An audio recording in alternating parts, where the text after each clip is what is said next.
많은 사람들이요, 이 설교에 대해서 여러 가지 생각을 하는데, 이 설교가 이 시대에 참 필요하죠. 필요하지만 어떤 사람들이 그렇게 얘기하는 사람이 있어요. 일반 사람들 중에 나한테 설교하지 마라, 이런 이야기를 하기도 합니다. 그러니까 설교가 긍정적인 의미가 분명히 있는데 또 부정적인 이미지가 상당히 많습니다. 왜 그러냐면 설교는요, 이런 부분이 있는 것 같아요. 설교는요, 일방적이에요. 설교 듣다가 갑자기 목사님 잠깐만요, 저는 그렇게 생각하지 않는데요 라고 하면 안 됩니다. 그리고 설교 듣다가 질문 있는데요 라고 하면 안 됩니다.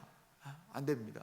예전에 이제 섬기던 교회가 좀 작았을 때 꼭 좀 정신이 조금 안 좋으신 분이 교회를 좀 계속 좀 오셨대요. 근데 그분의 특기는 뭐냐, 설교 시간에 질문하는 거래요. 질문. 막 목사님 설교하고 있는데 이제 정신이 조금 부족한 부분이 있으니까 목사님 질문 있는데요. 그러니까 목사님 앉으세요. 그러니까 네 그러고 앉으래요. 그 다음부터는 뭐 질문 안 했다는 얘기도 있던데, 설교 시간에 질문하면 안 됩니다. 설교 시간에. 그러니까 많은 사람들이 설교 시간에 이게 좀 힘들어하죠. 나는 잘 모르겠는데. 그리고 일방적으로 얘기하고.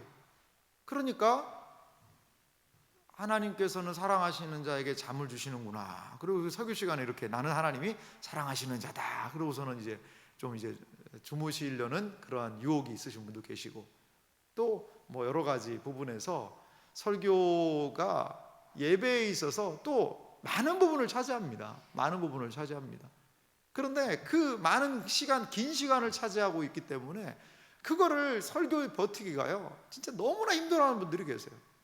그래서 설교를 버티기 위해서 어떤 분들은 뭐 여러 가지 방법들이 있습니다. 그 설교 시간을 견디기 위해서. 예배 견디기는 사실 설교 견디기거든요. 그 설교 목사의 하는 설교 시간이 너무 힘들기 때문에 여러 파가 있습니다. 여러 파가. 무슨 파가 있느냐면 쪽지파가 있어요. 쪽지파. 뭐냐면 예전에는 뭐 문자 그런 거 안 할 때 그 종이다 뭘 적어가지고 옆 사람하고 계속 얘기를 하는 거예요. 쪽지파. 예배 끝나면 뭐 먹으러 갈 거냐 딱 쓰면은 여기서 야 그래도 짜장 먹으러 가자. 이게 쪽지를 주고받는 쪽지파가 있고, 또 실속파도 있어요. 실속파. 예배 시간에 설교는 안 듣고 그냥 나는 실속을 찾겠다고 성경 읽는 겁니다. 성경 읽는 거예요. 예배 시간에. 뭐 이런 여러 가지 예배 견디기의 핵심은 설교 견디기. 너무나도 많은 사람들이 설교를 좀 듣기를 힘들어하기도 하고, 또 처음 말씀을 들은 분들은요, 이 말씀이 너무 어려워요. 어려우니까 무슨 말인지 모르겠다, 이렇게 이야기하기도 하고요. 그러면 여러분, 진짜 꼭 설교이어만 합니까? 아니, 설교가 아니어도 하나님 말씀 공부하고 배우고 하면 될 텐데 꼭 설교이어야 하느냐에 대한 의문이 있다라는 것이죠. 웨스트민스터 소교리 문답, 우리 신앙의 선배들은요, 이 은혜의 방편에 대해서 은혜의 외적 수단이라는 것을 합니다. 이게 뭐냐면 은혜 받기 위해서 필요한 외적인 수단, 그러니까 눈에 보이는 거죠. 적어도 은혜 받으려면 어떤 행동을, 어떤 수단을 활용해야 되느냐, 그게 세 가지가 있다라고 얘기를 했어요. 웨스트민스터 소교리 문답 88번 문을 보면요, 이렇게 묻고 있습니다. 그리스도가 구속의 유익을 우리에게 주고자 사용하시는 외적인 수단은 무엇입니까? 구속의 유익을요, 우리한테 주고자 사용하시는 외적인 수단이 뭐냐는 거죠. 답은 한번 천천히 같이 읽어보실래요? 같이 읽겠습니다.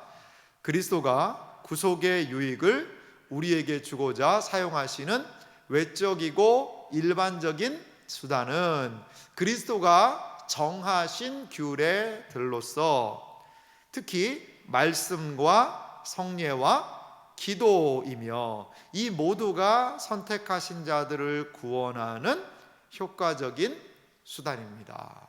여기에 은혜 받기 위한 외적인 세 가지 수단이 등장합니다. 그게 뭐죠? 다시 한번 자막 보여주시면요, 말씀과 기도와 그 다음에요, 말씀과 기도가 뭐였죠? 성례.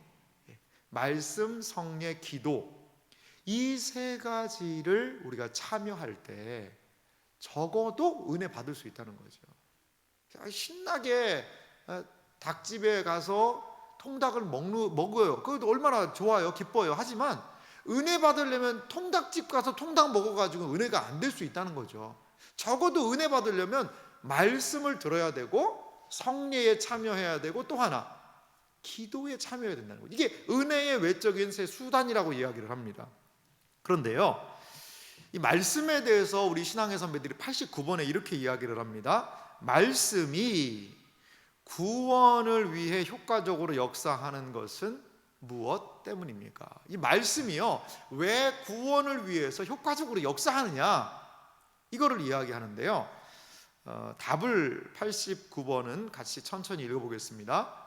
하나님의 성령이 성경 읽기와 특히 설교를 사용하여 죄인들을 깨닫게 하고 회심시키며 거룩과 위로를 더하사 믿음을 통해 구원에 이르게 하기 때문입니다.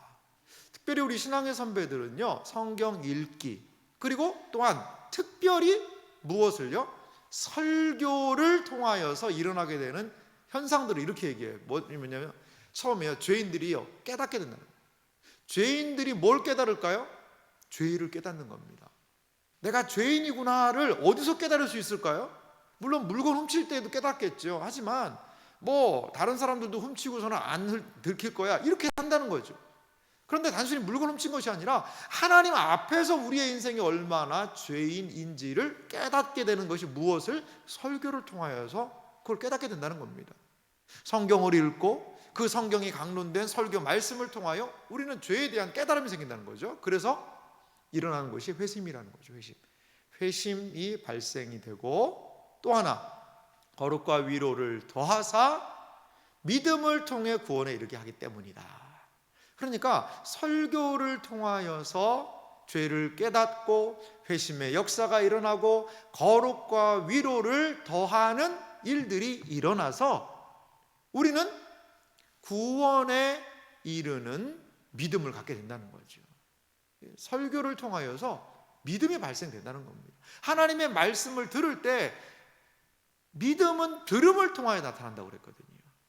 이렇게 이 시대에도요, 하나님께서는 설교라는 수단을 통하여서 우리에게 여전히 말씀하고 계시다는 것을 우리는 기억할 필요가 있습니다. 오늘 설교 제목이요, 저한테는 상당히 부담스러운 제목입니다. 과연 오늘 좋은 설교냐, 설교 제목이 좋은 설교는 무엇인가라고 했는데 오늘 전 목사가 전하는 설교는 과연 좋은 설교냐, 그건 잘 모르겠어요. 그런데 적어도 좋은 설교가 되기 위해서는 이러한 것들이 필요하지 않겠는가를 우리가 좀 살펴보고, 그럼 이것이 왜 유익하냐? 나는 설교 안 할 건데, 내가 무슨 평신도 오고 설교자도 아닌데 설교 안 할 건데 왜 내가 그런 설교를 들어야 되나? 라고 생각할 수 있습니다. 부목사님들은 설교할 거니까 부목사님들이나 우리 전도사님이 들어야 되는 거 아니냐? 왜 이런 설교를 같이 나눠야 되냐면요, 성도님들이 좋은 설교의 요건이 무엇인지를 알고 이것을 위해서 기도해 주실 수 있잖아요. 하나님, 오늘 이러이러한 설교가 진행되게 하여 주시옵소서. 하나님, 이러한 좋은 설교를 원하나이다. 이러한 좋은 말씀의 꼴을 먹여 주시옵소서 라고 우리가 기도할 수 있고, 또한 설교를 뭐 할 수 있을까요? 기대할 수 있고. 그래서 좋은 설교가 무엇인지를 아는 것은 설교자뿐 아니라 설교를 듣는 분들에게도 반드시 필요하다라는 것을 생각해 볼 수가 있습니다. 자, 오늘 본문 우리가 읽었는데요, 이 설교의 두 기능이 아주 중요하게 기록이 좀 되어 있습니다. 오늘 골로새서 3장 16절을 제가 다시 한번 읽어볼게요. 그리스도의 말씀이 너희 속에 풍성히 거하여 모든 지혜로 피차 가르치며 권면하고. 그리스도의 말씀이요, 우리 안에 풍성하게 거한다는 거죠. 그럴 때 어떤 일이 일어나냐면, 그 하나님의 그리스도의 말씀은 지혜의 말씀이라고 할 수 있는데요, 피차 두 가지 기능이죠. 가르치며 권면하고. 이 두 가지가 설교의 가장 중요한 기능이라고 봐요. 가르치는 거죠. 하나님의 말씀을 통하여 가르치는 거죠. 이 가르친다는 것은요, 무엇인가를 지도하는 활동을 이야기합니다. 기독교 신앙의 가장 중요한 특징은 무엇이냐? 가르쳐야 한다는 거죠. 누군가는 가르쳐 줘야 한다는 거예요. 기독교 신앙이 지금까지 올 수 있었던 가장 유일한 이유는 무엇이냐? 하나님께서 그 시대마다 신실한 말씀의 사역자들을 세워주셔서 그들로 하여금 하나님의 말씀을 가르치는 사명을 주셨다라는 겁니다. 가장 역사적으로 기독교 신앙이 융성했고 기독교 신앙에 큰 은혜와 복이 임했던 시대에는 여전히 말씀을 가르치는 선생님들이 있었어요. 초대교회에는 이제 교부들이라는 분들이 계셨거든요. 이 교부들은 하나님의 말씀을 잘 가르쳤습니다. 그 교부들이 있기 전에 어떤 사람이 있었냐면 속사도라는 사람이 있었습니다. 속사도는 뭐냐? 이제 사도의 후예들이었어요. 예수님의 제자 중에 12제자가 있고 또 이게 사도들이 세워지거든요. 초대교회를 보면 성경의 전통에 사도들을 잇는 사람이 속사도라는 사람들이었고요. 그리고 이 속사도의 전통을 잇는 사람들을 초대교회 교부들이라고 했어요. fathers. 아버지라는 거예요. 교회의 중요한 기초들을 성경을 강의하고 교회의 원리를 세우는 참 좋은 이 교부들이 존재했다는 거죠. 그 이후에 이 초대교회의 한 400년의 역사를 하나님은요 한 사람을 통하여 잘 정리하게 하는데 그 사람이 누구냐? 4세기 5세기의 사람이죠. 어거스틴이라는 사람입니다. 아우구스티누스라고도 이야기를 합니다. 가끔 가다가 제가 말씀을 드리는 분이죠. 그 4세기 5세기에 살았던 이 어거스틴이라는 이 사람이 그 초대교회에서부터 내려왔던 기독교 신앙의 흩어진 전통을 잘 정리를 합니다. 어거스틴은 신앙의 가장 중요한 원리로 은혜를 얘기한 사람이었어요. 은혜를. 그리고요 중세 약 1000년에 암흑의시기라고도 하는 그러한 시기가 오고 그 1000년 이후에 이제 종교 개혁이라는 게 일어납니다. 15세기 정도에. 그때도 하나님께서 한 시대에 이 말씀으로 이 중세 1000년이 얼마나 말씀에서 멀어진 시대였냐면 특히 성 베드로 성당이라는 걸 지을 때 면죄부라는 걸 판매합니다.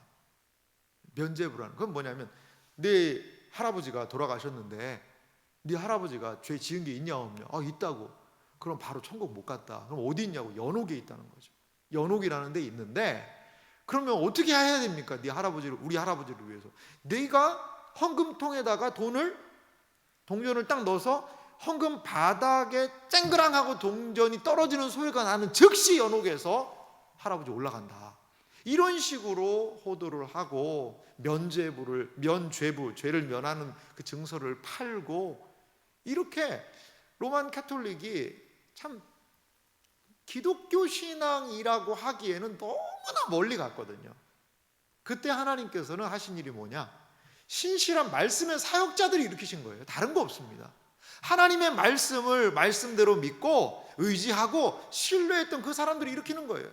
그 사람들이 15세기에 일어났던 15세기, 16세기 이 무렵에 16세기에 루터라는 사람, 마르틴 루터라는 그분이고 또 존 칼빈이라는 이런 사람들, 베자라는 이런 분들, 바렐이라는 분들, 많은 사람들이 그 말씀을 깨닫고 일어났습니다. 그래서 종교 개혁을요, 많은 사람들은 이렇게 얘기를 해요. 이 종교 개혁은 초대교회로 돌아가자는 운동이라는 거죠. 초대교회 하나님의 말씀을 그렇게 사모했던 시대로 다시 돌아가는 운동이라는 거죠. 그런데 그냥 돌아가는 것이 아니라 이 어거스틴 4, 5세기에 활동했던 어거스틴의 관점을 통해서 다시 초대교회로 돌아가자는 운동이었다. 이 말씀 운동입니다. 하나님께서는 한 시대를 개혁하기 위해서 이렇게 수많은 말씀의 사람들을 보내십니다. 지금도 마찬가지예요. 한 교회가 새로워지고 한 시대가 새로워질 때 하나님께서는 그 교회 안에 말씀의 사역자들을 보내주셨다는 거죠. 오늘 설교의 중요한 기능은 무엇이냐? 가르친다는 것이죠. 가르쳐야 된다는 거죠. 또 두 번째로 보면은요, 권면하고라고 말씀하고 있습니다. 권면. 이 권면이라는 것은 어떤 의미가 있냐면, 이 권면하고라고 등장을 하죠. 이 권면 안에는 매우 삶의 변화를 촉구하는 강한 조언이라는 뜻이 있습니다. 권면 안에는 그냥 뭐 하면 말고 안 하면 하면 좋고 안 하면 말고가 아니라 강한 권면이라는 거죠. 이 가르친 내용을 강하게 권면해서 그대로 살게 하기 위함이 바로 권면이라는 겁니다. 즉, 이 말씀 사역의 의미는 무엇입니까? 하나님의 말씀을 잘 가르치고 또한 권면하여서 다른 이들에게 전하는 수단이 바로 설교라고 이야기할 수 있습니다. 하나님의 말씀이요, 진리가 드러나야 됩니다. 그래서 가르쳐줘야 되고요, 그 가르쳐진 말씀대로 권면 살 수 있도록 도전하는 것이 필요한데, 하나님께서는 이것을 무엇을 통하여 이 수단을 삼으셨다는 거죠? 설교라는 이 수단을 통하여서 그러한 일들을 행하고 계신다는 것을 우리가 좀 생각해 볼 필요가 있습니다. 그렇다면 과연 좋은 설교는 뭐냐? 설교가 어떤 건지는 대충은 알겠는데 여러 가지 설교에 대한 많은 이야기가 있습니다만, 진리의 말씀을 가르치고 권면하여 전한다라는 정도로 생각을 한다면, 그러면 과연 좋은 설교는 뭐냐? 다 그렇게 하지, 다 하나님 말씀 가르치는 거고 다 이렇게 살으라고 이야기하는 거지, 그게 다른 게 있는가라고 생각을 할 수 있을 거예요. 그러면 과연 좋은 설교란 어떤 설교일까? 좀 한 3가지 정도 제가 좀 살펴보기 원합니다. 먼저 좋은 설교라는 어떤 의미가 있냐면, 이 하나님의 말씀에 대한 사랑에서 좋은 설교가 나옵니다. 하나님의 말씀에 대한 사랑에서 좋은 설교가 나온다는 거죠. 여러분, 제가 한번 짧은 설교를 한번 해볼 테니까요, 이 설교가 어떤 설교인지 한번 여러분 맞춰보세요. 어떤 좀 느낌이 드시는지 생각해 보세요. 이사야 40장에 보면 독수리가 날개치며 올라감 같을 것이요, 이런 구절이 있어요. 여호와를 앙망하는 자는 새 힘을 얻으리니 하면서 이 독수리라는 말이 나와요. 그래서 한 분이 이렇게 설교를 했어요. 여러분, 독수리를 보시기 바랍니다. 그 본문을 읽고, 독수리의 날개치며 올라감 같을 것이요, 다른 박쥐라의 곤배가 넘어지지 않고, 그 설교를 하면서 본문을 읽고 이렇게 설교를 하는 거예요. 여러분, 독수리를 보시기 바랍니다. 독수리는 어떻게 나릅니까? 높이 나릅니다. 우리의 신앙은 높이 날아야 됩니다. 우리는 정말 높은 신앙생활, 높은 신앙의 수준을 가지고 살아가는 그러한 성도가 되어야 합니다. 두 번째, 여러분, 독수리는 돕니다. 어디를 돕는지 아세요? 태양을 뱅뱅 돕니다. 태양을. 자, 우리는 누구를 돌아야 될까요? 하나님을 돌아야 됩니다. 하나님을 향하여 우리는 뱅뱅 돌 수 있어야 됩니다. 우리는 하나님 중심으로 우리의 삶을 돌아가야 됩니다. 마지막으로, 독수리는 새끼들을 훈련을 합니다. 강하게 훈련해서 독수리가 되는 것입니다. 우리는 훈련받는 그리스도인들이 되어야 합니다. 독수리가 새끼들을 훈련하듯이 우리는 열심히 훈련을 받아야 합니다. 할렐루야. 아멘 해야 돼요, 안 해야 돼요? 벌써 아멘 막 하셨어요, 이렇게 많은 분들이. 그래, 성경에서 벗어나는 설교 아니잖아요. 독수리처럼 높이 나르는 신앙생활 해야 되고, 또 하나님을 중심으로 또한 훈련 받아야 되고, 다 성경에서 크게 벗어나는 건 아니잖아요.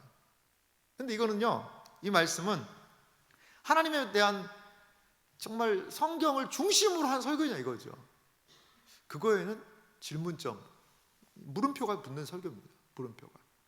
물음표가 붙을 수 있어요. 물론 독수리라는 한 단어를 읽고 주제 설교로 해서 그 분야에 대한 설교를 할 수 있지만, 적어도 설교자는 하나님 말씀에 대한 사랑이 있어서 그 말씀의 본래 의미가 무엇인지를 우리 성도들에게 잘 드러내줘야 되는 사명이 있다는 거죠. 그래서 존 스토트라는 목사님이 있는데요, 그분은 설교를 무엇이라고도 이야기했냐면 다리를 놓는 것이다, 이렇게 얘기를 했어요. 다리를 놓는 것이다. 어떻게 다리를 놓을까요? 성경의 시대와 우리의 시대에 다리를 좀 놔줄 수 있어야 된다는 거죠. 성경의 시대만 막 이야기를 해요. 그러면 이거는 그 맨날 이야기밖에 안 되는 거예요. 막 우리 현재적인 현실적인 문제만 막 얘기를 해요. 집값 모르는 거, 여러 가지 정치적인 거 막 성경 한 줄 읽고 그 얘기예요. 이것도 잘못된 성경이라는 거죠. 이 성경의 시대와 우리의 시대가 어떻게 연결이 되는지, 이게 다리를 놓을 수 있는 것이 설교여야 한다. 하나님의 말씀에 대한 사랑에서 좋은 설교는 길어 올려친다라는 거죠. 설교를 할 때 본문을 읽지 않습니까? 본문을 읽는 의미는 무엇이죠? 그 본문의 의미가 충분하게 드러나야 한다라는 거죠. 드러나야 하는 것이죠. 물론 본문에는 한 번에 설교하기에는 너무나도 풍성한 그러한 진리들이, 보화들이 담겨 있을 수도 있어요. 그러할 때 설교자들은 취사 선택을 합니다. 그렇다고 거기 안에 있는 것을 내가 다 얘기하겠다, 그건 욕심인 것 같아요. 그래서 설교는 하나의 중심 주제를 가지고 그 설교 본문의 내용을 잘 드러내야 된다, 그러한 좀 사명이 있다라는 겁니다. 좋은 설교는요, 이렇게 하나님의 말씀에 대한 사랑, 가장 중요한 진리를 선포하는 것, 이것이 바로 좋은 설교라는 겁니다. 그래서 그 성경 안에서 하나님은 누구이신지, 하나님이 무엇을 기뻐하시는지, 하나님께서 무엇을 나의 삶에, 우리의 삶에 원하시는지를 그 성경 말씀을 통해 길어 올려야 한다는 겁니다. 이렇게 설교의 가장 중요한 재료이자 핵심은 하나님의 말씀이라는 겁니다. 디모데후서 2장 15절에는요, 그래서 이런 말씀이 있습니다. 너는 진리의 말씀을, 디모데후서 2장 15절인데요, 너는 진리의 말씀을 옳게 뭐하라고요? 분별하며 부끄러울 것이 없는 일꾼으로 인정된 자로 자신을 하나님 앞에 드리기를 힘쓰라. 디모데에게 부탁하거든요. 사도 바울이 뭐라고요? 진리의 말씀을 옳게 뭐하라고요? 분별하라는 거죠. 말씀을 증거하는 이 사역자가 할 가장 중요한 역할은 진리의 말씀을 옳게 분별해야 한다라는 것입니다. 그래서 이 설교, 좋은 설교라는 것은 이렇게 진리의 말씀에 대한 분별, 하나님의 말씀에서부터 길어 올리는 설교구나, 이것을 우리가 좀 생각해 볼 필요가 있습니다. 사실 저도요, 이게 제일 힘든 것 같아요. 이 과정이 참 많이 힘든 것 같습니다. 그러면 뭐 여러 가지 많은 이야기가 있습니다. 그럼 성경을 뭐 어떻게 봐야 되냐? 그냥 한번 읽고 하면 되는 거 아니냐? 뭐 본문을 읽고요, 이 본문이 의미하는 바가 무엇인지도 좀 살펴보기도 해야 되고요. 또 이 본문을 해설한 성경들도 찾아봐야, 그 책들도 찾아봐야 되고요. 많은 다양한 부분에서 이 본문의 배경도 찾아봐야 되고, 또 문장을 읽으면서 원어적인 의미가 무엇인지도 발견을 해야 되고, 그리고 단순하게 그 문장이 아니라 한 장에서의 의미도 뭔지를 좀 살펴봐야 되고, 여러 가지 다양하게 해서 이 본문이 과연 그때 당시에 어떤 의미가 있었는가를 가장 먼저 설교자가 확인하는 그 작업이 저는 하나님의 말씀에 대한 사랑이라고 봐요. 그러기 위해서는 이 말씀과의 좀 씨름이 필요합니다. 주기도문 설교는 사실은 본문을 깊이 설교한다기보다 짧게 지금 설교를 하고 있지 않습니까? 그렇기 때문에 그 본문의 짧은 구절, 하늘에 계신 우리 아버지요, 뭐 이 한 단어 가지고 한다면 그건 성경 전체 흩어져 있는 것을 좀 가져가게 되는 거죠. 하지만 우리가 베드로 전서 말씀을 들을 때는 어떤 단락이 있지 않습니까? 그 단락 안에서의 의미를 계속 우리가 발견하려고 노력을 했잖아요. 그러한 단락 안에서 본문을 나누고 구분을 하고 본문을 읽고, 그래서 저도요, 그렇게 강해로 해서 설교를 하게 될 때는 꼭 본문을요 출력을 해서 며칠을 그걸 읽습니다. 이렇게 동그라미도 치고 세모도 치고 거기 말씀을 읽고 옆에 메모도 하고, 이런 식으로 해서 본문에 대한 본문이 충분하게 젖어드는 그 과정, 그리고 필요하면 책들을 살펴보고요, 그 과정이 가장 선행되어야 한다라는 거죠. 거기에서 그 본문에서 좋은 설교가 나온다라는 겁니다. 그러면 우리는 무엇을 기도해야 될까요? 제가 설교 본문을요, 그래서 우리 성도님들에게 좀 한 주 전에 미리 제공을 해드립니다. 미리 제공을 해드리는 이유는 다음 설교에 대해서 좀 먼저 어떤 설교가 진행될지를 찾아보고, 그리고 그것이 좀 긴 본문이면 좀 읽어보고, 그리고 목사님이 이제 주일날 이런 설교를 하시겠구나, 주중에 한번 생각을 한번 해보고 오시는 것과 그렇지 않고 오시는 것은 분명히 좀 차이가 있는 것 같아요. 그래서 한 주 전에 본문을 예고해 드리는 의미는 그 설교에 대한 관심을 갖고 그 본문을 읽어보시고 그 주제에 대하여서 살펴보고 생각을 하시라는, 그리고 또 하나 가장 중요한 건 기도해 주시라는 거예요.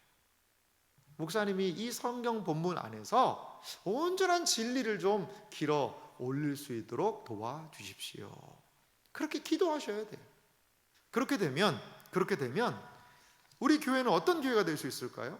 하나님의 말씀에 대한 사랑을 설교자뿐 아니라 함께 하나님의 말씀을 사랑할 수 있게 되는 거죠. 함께 하나님의 말씀을 사랑하는 겁니다. 저는 이런 생각이 듭니다. 저 혼자만 어떤 말씀에 대해서 이렇게 알아가는 것이 아니라고 보고요. 사실 우리 성도님들이 우리 세안교회에 나온다 그러면 담임 목사의 설교를 계속 들어야 되거든요. 담임 목사의 설교를 들으면서 성경을 바라보는 눈을 같이 갖게 되는 겁니다. 성경을 바라보는 관점이 함께 동일하게 생기게 되는 것이죠.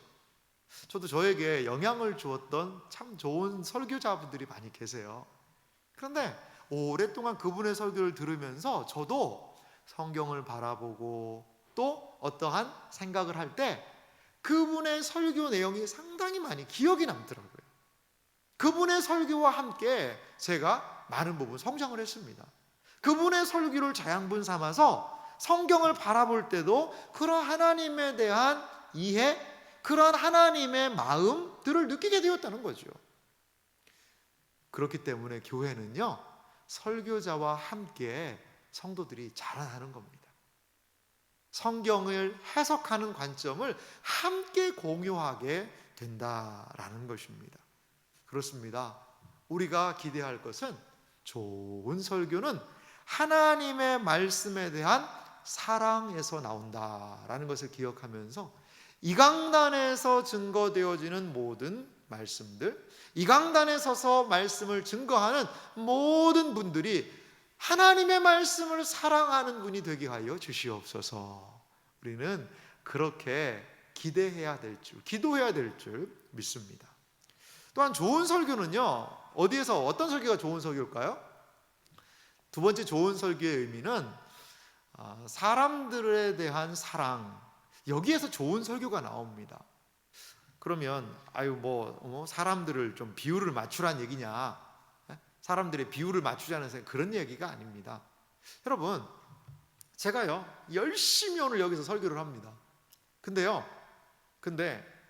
여기 아무도 안 계시고 저기 집사람이 있으니까 집사람하고 저하고 둘이 있다고 생각을 해보세요. 근데 둘이 열심히 설교하고 저희 집사람 아멘 은혜 받았다고 그래요. 그것도 의미는 있죠. 근데 인터넷으로 생중계도 안 하고 둘이 그렇게 한다면 참 설교자로서 물론 하나님이 영혼들을 보내주실 것이라는 기대가 있겠지만 참 힘이 많이 빠질 거예요. 아니, 아무도 없다고 생각해 보세요. 아무도 없어요. 중계도 안 해요. 그럼 설교가 무슨 의미가 있습니까? 설교 의미 없습니다. 설교는 듣는 회중을 대상으로 하는 거거든요. 그렇기 때문에 설교는 성경 말씀에 대한 사랑이 있다면 반드시 그 말씀을 듣는 사람들을, 회중을 염두에 두어야 한다라는 것이지요. 그래서 설교는 듣는 사람에 대한 사랑에서 나온다는 거예요. 이 자리에 계신 우리 사랑하는 성도님들, 제가 너무 감사합니다. 아무도 안 오셨으면요, 물론 인터넷으로 생중계하니까 하기도 하지만 제가 설교할 의미를 상실했을 거예요. 우리 사랑하는 성도님들이 설교에서 반응을 해주시고, 때로 이해가 되면 끄덕여 주시기도 하고, 아멘이라고도 얘기해 주시기도 하고, 때로 적으시기도 하고 하는 그 모든 행동이요, 그 설교자와의 설교를 더 완성해 나가는 저는 과정이라고 봐요. 아무리 여기서 좋은 설교를 하는데도 그냥 인상 탁 쓰고 이렇게 있으면요, 무서워가지고 설교를 못할 때가 있습니다. 무서워가지고. 제가 부목사로 제가 어떤 부임했던 교회에 갔는데, 그 교회는 제가 그 당시에 갔을 때 세워진 지가 한 70년 된 교회였어요. 저희는 본당이 이렇게 아름답지만 거기는 완전히 무슨 벽돌로 우중충 해가지고 강단도요 저희가 좀 이렇게 좀 내려왔지 않습니까? 이렇게 내려오는 우리 또 지혜를 장로님들이 허락해 주셔가지고 우리 장로님들이 연구하셔가지고 이렇게 제가 내려온 게 된 겁니다. 그런데 거기는 강단도요 예전만큼 높아요. 높은 곳에서 성도님들하고 거리도 떨어져 있고 조명도 좀 어두침침하고, 그러니까 성도님들 얼굴도 잘 안 보이는 거예요. 그런 컴컴한 교회에서 가서 딱 설교하려고 그러는데요, 설교가 쉽지가 않더라고요. 무슨 벽에 대고 설교하는 것 같아요. 그런데 어떤 데 가면 막 은혜 받으려고 벌써 준비하고 계시는 데가 있어요. 은혜 받으려고 딱 해서 뭔가 한마디 하면 아멘 하려고 그러시기도 하고. 저는 하나님의 말씀에 대해서 설교자와 설교를 듣는 분들이 같이 완성해 나가는 거라고 봐요. 그래서 저도 이거는요, 이 듣는 사람들에 대한 사랑은요, 누구에게서 먼저 볼 수 있는? 예수님이에요. 예수님도 설교하신 내용을 보면은요, 예수님이 설교를 너무나도 재미있게 하셨어요. 얘들아, 공중에 나는 좀 새를 봐라. 아마 그때 막 새가 날아가고 있었을 거예요. 그 날아가는 새를 사람들이 딱 보니까 저 새가 심지도 않았어. 뭐 창고에 모아서 들이지도 않았어. 근데 저 새, 굶어 죽은 새 봤냐? 아니요. 그런데 너는 왜 걱정하니? 그렇구나. 야, 이 꽃을 봐라. 그 들의 백합화. 아마 그 유대 지역에 폈던 아네모네라는 꽃 같은데, 그 빨갛게 핀 꽃을 보면서 얘들아, 저 꽃 어떻게 폈니? 누가 저거 거름 준 사람? 저거 아무도 관리 안 하는 것 같지만 하나님께서 저렇게 예쁘게 키워주지 않으셨니? 너희들은 뭘 걱정하니? 그렇구나. 그리고 예수님의 수많은 비유들이 있잖아. 한 사람이 씨를 뿌리러 갔단다. 길가에도 떨어지고 씨앗이 돌짝밭에, 가시밭에, 옥토에 떨어지니까 정말 결실을 맺더구나. 너희들의 마음은 어떠니? 너희들의 마음이 길짝밭 아니니? 그렇구나. 예수님은요, 듣는 사람들에 대하여서 너무나도 많은 관심을 갖고 사랑하신 분이었어요.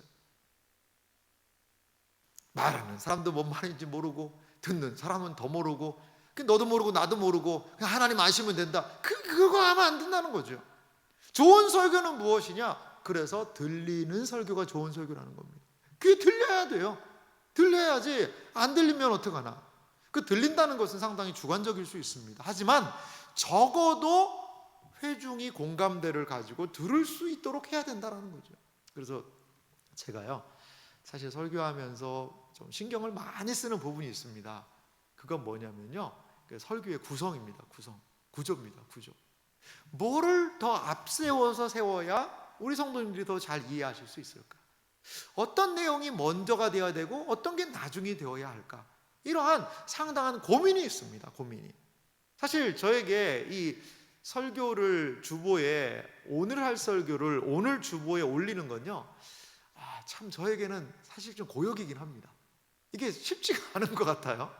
어떤 분들은 그렇게 패를 다 보여주고 설교를 하면 그거 읽으면 끝나는데 그걸 미리 주면 되겠냐라고 이야기하시는 분들도 계십니다. 그래서 그런 거 아예 안 실으는 분도 계세요. 뭐 그럴 수도 있다고 봅니다. 저는 설교의 신선도는 떨어질 수 있겠죠. 하지만 적어도 설교를 하는 설교자와 설교를 들으시는 분이 그 내용을 보면서 지금 첫 번째 이 부분을 하셨구나, 이 부분이 진행되는구나, 그러면서 설교를 따라오시기는 편하지 않냐 이거죠. 왜 교회는 이렇게 LED 스크린도 바꾸고 좋은 화면에다가, 여러분 오늘 설교를 더 잘 들으시는 것 같아요. 평상시보다. 화면에서 불꽃 같은 눈으로 보니까, 예전에는 희미하니까 뭐 그냥 대충 보겠지 했는데 불꽃 같은 눈으로 이제 화면에서 크게 보니까 그냥 다들 눈이 더 이만해지신 걸 보는 것 같습니다. 왜 이런 거 할까요? 설교 말씀을 더 잘 들으실 수 있도록 우리가 돕는 도구들입니다, 이게. 그래서 자막도 달고요, 성경 구절도 하고요, 때로는 우리 성도님들이 이해하실 수 있는 그림도 보여드리고요. 그래서 이 진리의 말씀을 잘 이해하실 수 있도록 사람들에 대한 사랑을 담아야 그것이 좋은 설교가 될 수 있다는 겁니다. 좋은 설교가. 뭐 이 자리를 빌어서 뭐 이런 설교를 다시 하기는 쉽지 않으니까요. 좀 부탁 말씀드리는 건요, 그렇기 때문에 제가 참 가장 뭐 이런 얘기 처음 하는데요, 주일 오전에 그러니까 좀 은혜 받을 준비들을 하셔야 돼요. 은혜 받을 준비를. 이 자리에 계신 분들은 주일날 항상 일찍 오셔서 기도하시고 그런 분들이라 여기에 그 말씀을 들을 분은 제가 거의 안 계신 것 같아요. 그런데 정말 필요한 건 뭐냐, 주일에 적어도 찬송을 저희가 10시 한 50분에 찬송하는데요, 찬송 이전에 한 10시 반에 오면 더 좋고요, 안 되면 10시 40분까지라도 와서 정말 기도해 주십시오.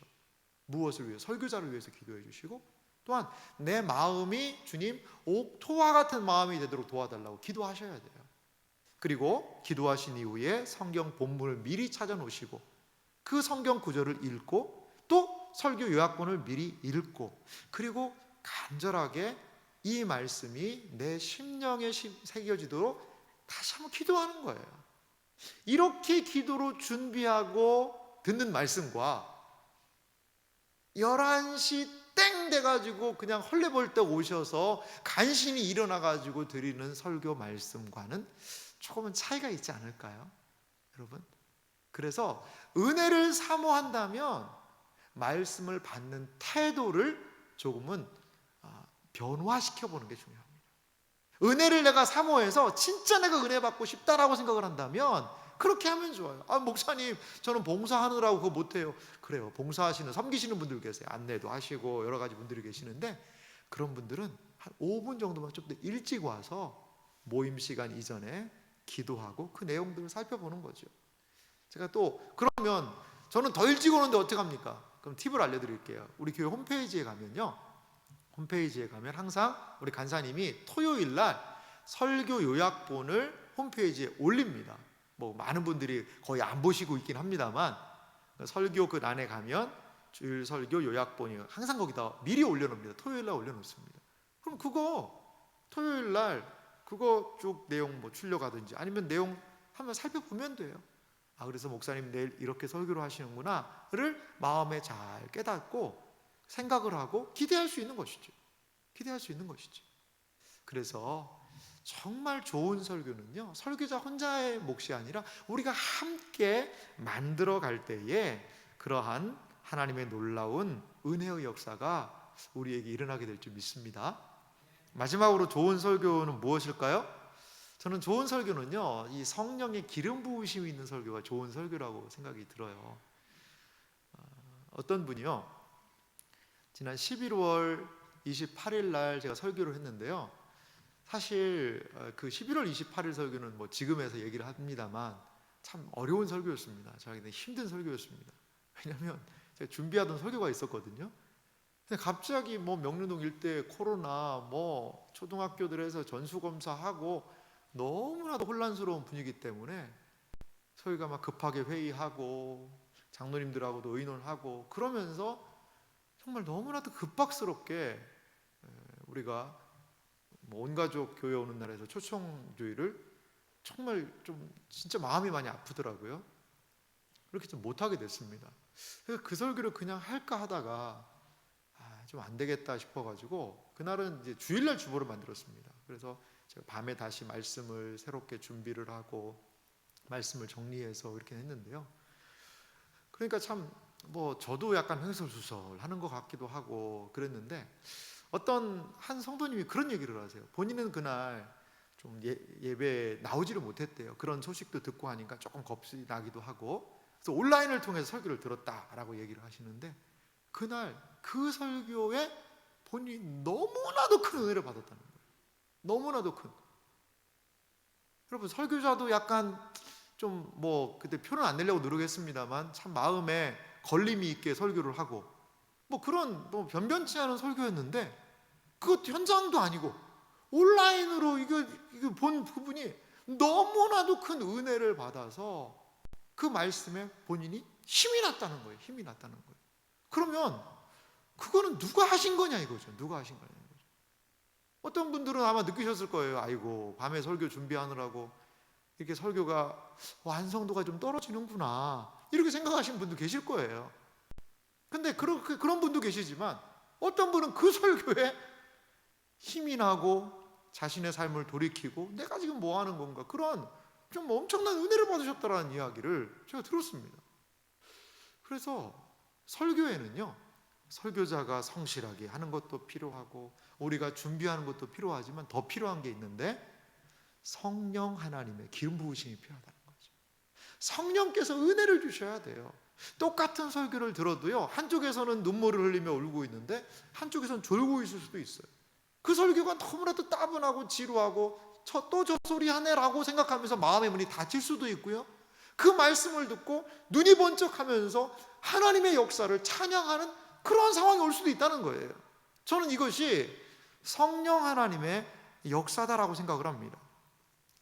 이러한 예가요, 사도행전 보니까 16장 14절에 이런 말씀이 있습니다. 사도행전 16장 14절인데요, 두아디라시에 있는 자색 옷감 장사로서 하나님을 섬기는 루디아라 하는 한 여자가 말을 듣고 있을 때, 누구의 말을 들었을까요? 사도 바울의 말을 들었습니다. 주께서 그 마음을 열어 바울의 말을 따르게 하신지라. 여러분, 그렇습니다. 바울은 설교합니다. 루디아는 듣고 있습니다. 누가 역사하셔야 합니까? 주께서 그 마음을 열어. 할렐루야. 이것을 기대해야 된다는 겁니다. 주님, 오늘 설교자를 통하여 증거되는 그 말씀 제가 듣습니다. 주께서 우리의 마음을 열어 주시옵소서. 성령 하나님께서 오늘 이 시간에 기름 부어 주시옵소서.